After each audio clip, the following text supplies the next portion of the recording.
Brigade parade গ্রাউন্ডে গীতা পাঠের অনুষ্ঠানে এক চিকেন প্যাটেজ বিক্রেতাকে মারধরে যে ঘটনাটা ঘটেছে সেটাতে আমি নাম তো মিথ্যে বলা যাবে না। কি বলবো, মানে এরকম একটা ঘটনা 5 লক্ষ কণ্ঠে গীতাপাঠ এবং সেটা নিয়ে অনুষ্ঠান আজকে আমি আবহে কথা বলবো এমনই এই এক ভিডিওতে। বেনজির কাণ্ডে তোমরা শিরোনামে শহর কলকাতা। চ্যানেলটাকে সাবস্ক্রাইব করে দাও।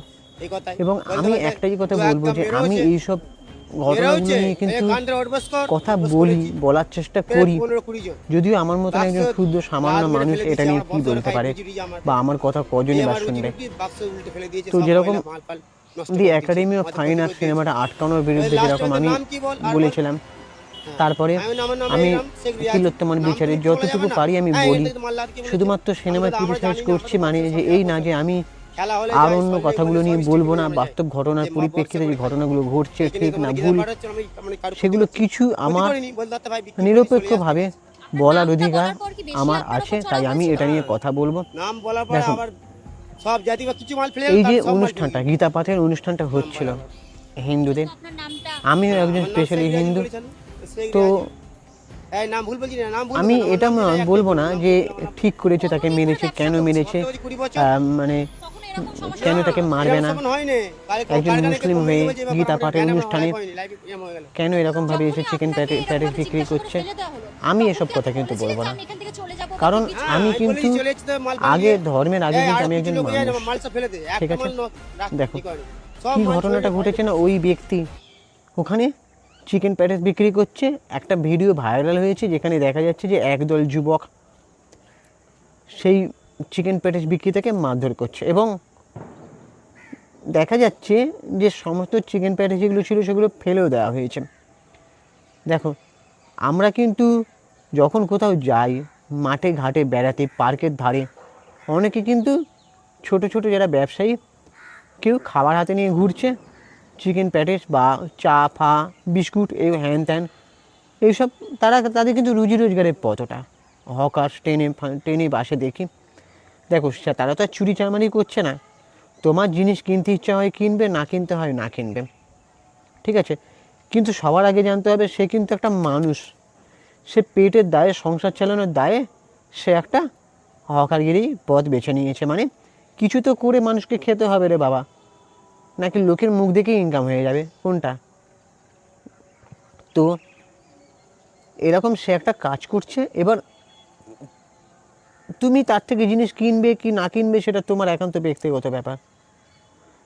কিন্তু এই যে ঘটনাটা, মানে তীব্র ধিক্কারজনক একটা ঘটনা। ওই ব্যক্তি যাকে মারা হয়েছে সেই ব্যক্তি বলছেন, তিনি সম্ভবত রিজাউল নামে পরিচয় দিয়েছেন যতটুকু আমি দেখলাম। তিনি বলছেন যে আমি 20 বছর ধরে এখানে এসে এই প্যাটিস বিক্রি করছি, আর আমার এখানে কিন্তু শুধু চিকেন প্যাটিস ছাড়াও ভেজ প্যাটিসও কিন্তু ছিল। কিন্তু এরকম একটা ঘটনা ঘটবে আমি ভাবতেও পারিনি। গীতা পাঠের অনুষ্ঠানটা হচ্ছিল, ওই অনুষ্ঠানে, ধর্মীয় অনুষ্ঠানে কেন এরকম আমিষ বিক্রি করছে এই সব বলার কথা নয়। এখানে প্রশ্নটা উঠছে মানবিকতার, ঠিক আছে। তো এই ঘটনার পরে শোনা যাচ্ছে নাকি কলকাতা পুলিশ ফুটেজ দেখে কিছু অভিযুক্তদের নাকি মানে জেরা করেছে, আর দুজনের নামে নাকি অলরেডি অযোগ্য মামলা রুজু করা হয়েছে।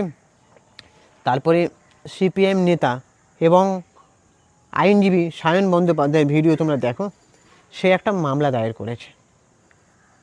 তো এই ঘটনাটা মানে আমার কাছে তীব্র ধিক্কারজনক লেগেছে। মানে মানুষের রুচি আজকে কোথায় মানে চলে যাচ্ছে। আজকে আমি এই ভিডিওটা করতে বসেছি শুধুমাত্র আমি নিরপেক্ষভাবে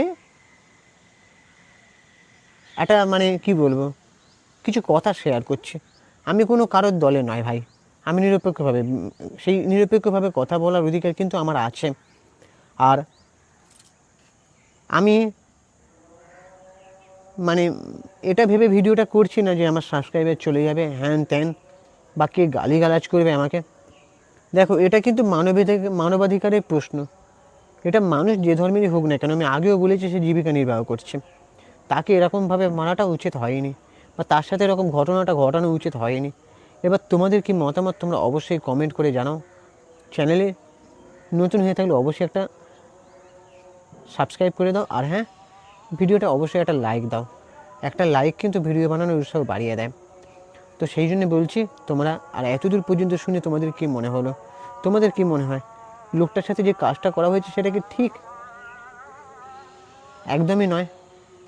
অবশ্যই তোমরা কমেন্টে মতামত জানাতে পারো।